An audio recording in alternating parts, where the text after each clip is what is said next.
El año 2022 ha estado marcado por un conflicto armado en el este de Europa que comenzó con el reconocimiento de la Federación Rusa a dos regiones separatistas, que además es un conflicto que, si bien este 2022 ha escalado desde un punto de vista armado, es un conflicto que arrastra a este sector del mundo desde el año 2014, con lo que fue la anexión de Crimea, el Euromaidán y todo, por supuesto, un conflicto que tiene que ver con los pueblos eslavos y la caída de la Unión Soviética, pasando por todo eso. Lo hemos conversado con otros invitados. Lo cierto es que hoy el mundo, desde febrero, ya casi 5 meses han transcurrido desde que comenzara formalmente este conflicto, con el reconocimiento de las regiones separatistas en Donetsk, en el Donbass, en la región del Donbass, sea Donetsk y Lugansk, que son las dos regiones separatistas.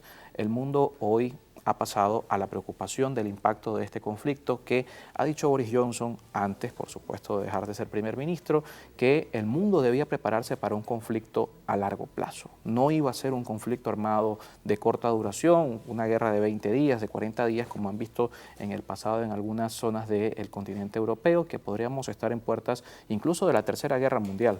Se llegó a conversar en algún momento. Romer Itriago está con nosotros, él es politólogo, especialista en Derecho Internacional, a quien agradecemos nuevamente que nos acompañe. Es complejo este escenario. 5 meses han transcurrido, no parece haber voluntad, por lo menos hubo momentos de negociación. Hoy las conversaciones parecen estar totalmente cortadas. Queda tal vez algo de esperanza respecto a lo que puede ocurrir con el comercio de los granos, de poder darse un acercamiento entre los involucrados en Turquía. Pero la pregunta de todo esto es quién está ganando luego de 5 meses este conflicto, o qué ha avanzado, qué ha significado para las partes estos 5 meses en conflicto. Bueno, mira, en principio decirte que hasta el momento está ganando Rusia este gran conflicto porque ha sabido utilizar eso que en política internacional se dice control de ambiente y resultado. Es decir, todos los estados que están ahorita vinculados al conflicto están sufriendo de un terrible invierno, de las consecuencias de haber cortado unas relaciones económicas muy sólidas, muy fuertes con la Federación de Rusia.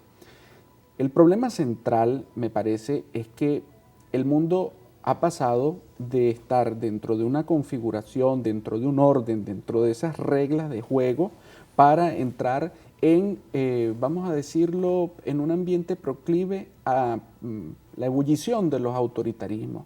Y esto hay que tener mucho cuidado, porque no solamente es un conflicto donde está en juego el tema de la democracia, no solamente es un conflicto donde está el tema de los recursos energéticos, sino que además hay una convergencia de otras cuestiones que superan esa realidad y que pudiesen ser hasta de orden civilizatorio. Cuando hablamos de esto de orden civilizatorio, pues hemos querido encontrar en Estados Unidos, que es el rector, el hegemón del occidente, y con una serie de cuestiones que abarcarían al tema civilizatorio.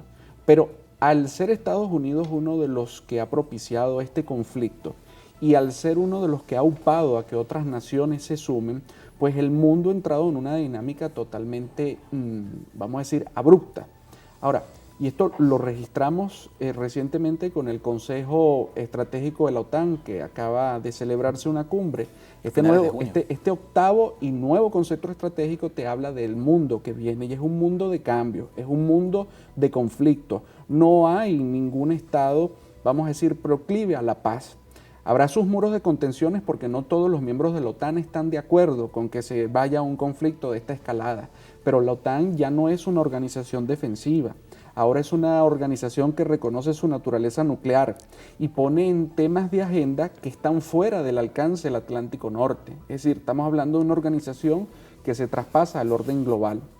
Entonces, cuando vemos esta situación, pues sencillamente lo que claro, nos está diciendo... Incorporar a China dentro del debate habla precisamente de eso. Lo que nos está diciendo el plano internacional es que vamos inminentemente a un conflicto de gran escala. Y esto porque no se supo contener a la Federación de Rusia, no se supieron llegar a los acuerdos necesarios y ahora, bueno, la Federación es un enemigo, antes era un socio. China, que había desarrollado un gran proyecto económico que se llamaba la Ruta de Seda, pues también ve para Estados Unidos y para algunos países de Occidente, bueno, una gran amenaza. Entonces, si tú empiezas a revisar estos temas de fondo, está el que Estados Unidos no quiere que otros estados, bueno, ocupen la supremacía internacional. Y es una supremacía no bien entendida, porque lo que hemos visto es un desastre de gran escala y que va a seguir teniendo pues grandes consecuencias mientras se sigan dando estas líneas de fractura, como decía Samuel Huntington en su famoso libro El choque de civilizaciones, porque no hay puntos de encuentro, todos son puntos de división. Ahora es enemigo, ahora es amenaza. Entonces las lógicas de comportamiento estatal no están conforme a la cooperación, no están conforme a bajar la tensión, están todas para que el mundo que vamos a transitar en la próxima década sea de una total anarquía. Entonces tú dices, bueno, grandes proyectos como Naciones Unidas quedan a un segundo plano.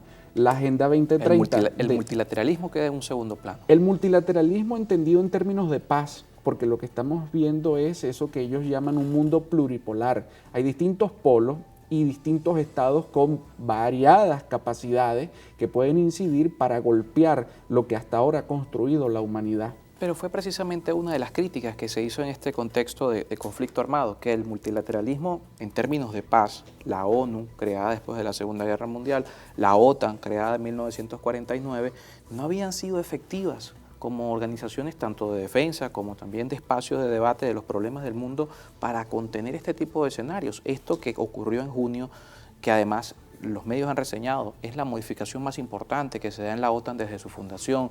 Se incluye además esa visión respecto a China. Vemos países asumiendo compromisos de incrementar hasta el 2.5% de su PIB de aquí a 2030 en armamento, en capacitación militar. No habla precisamente de un multilateralismo que está agarrando oxígeno frente a esta nueva realidad. Bueno, es un multilateralismo que tiende a la anarquía. No es un multilateralismo que tiende a la paz. La organización ahora con esta redefinición que está incluyendo temas de género, temas tecnológicos, alcance global, incluso una perspectiva civilizatoria fuertemente pronunciada frente al resto de las entidades o las unidades políticas que existen, bueno, te dice, Carlos, que nosotros ya el proyecto de Naciones Unidas acabó, te dice que la Agenda 2030, vuelvo a insistir en eso que es muy importante, acabó porque no se lograron los objetivos y al no lograrse el objetivo de estar bajo ese esquema, entonces lo que queda es la carrera por la sobrevivencia dentro de los límites al poder. No sé si con ello me hago explicar, pero por lo menos es decir que las grandes preocupaciones están ahora centradas en poder contener a dos actores internacionales de peso, de influencia, de estatus, de posicionamiento y que geopolíticamente están desafiando el orden de cosas.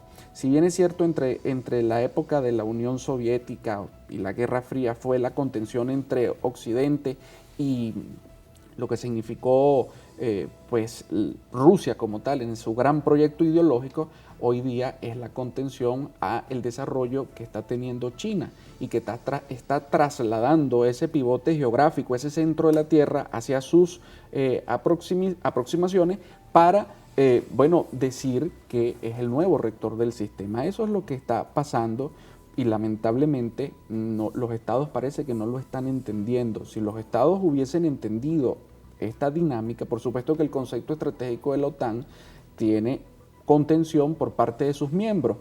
Llama a capítulo a Rusia, que es uno de los principales actores de Europa, para poder reanimar eso que era el Consejo OTAN-Rusia, reanimar las líneas estratégicas de seguridad y defensa, su arquitectura, su diseño y poder ver cómo resolver los grandes desafíos que en sí son el terrorismo, que es un actor internacional no estatal y que actúa, bueno, rompiendo cualquier línea de orden o rompiendo las reglas del juego. Y pues las grandes amenazas que están dándose en el continente. La crisis de los refugiados fuese un tema de agenda, no ha sido un tema de agenda. O sea, es decir, aquellas cosas que han importado dentro de un mundo regido por un orden internacional, por reglas, pasaron a un segundo plano para tornarse todo en línea defensiva. O mejor dicho, en una línea ofensiva.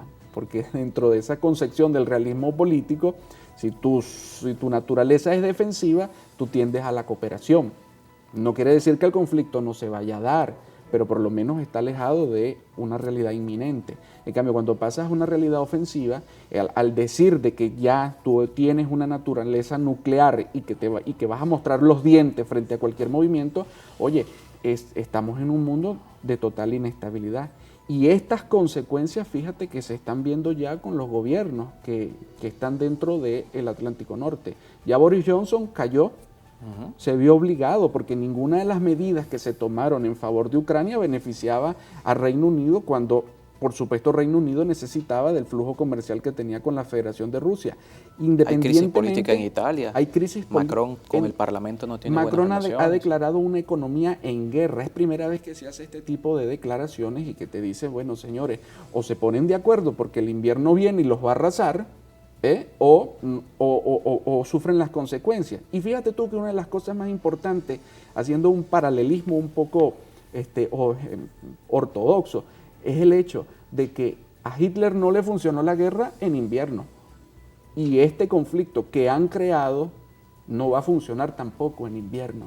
Es decir, no van a ganar la guerra. Claro, entendiendo la dependencia que el continente tiene desde el punto de vista energético de Rusia. Lo conversamos al regreso de la pausa. ¿Por qué estos temas están quedando fuera de la OTAN? Sí. ¿Qué pasa con esa dependencia que la comunidad europea tiene de Rusia?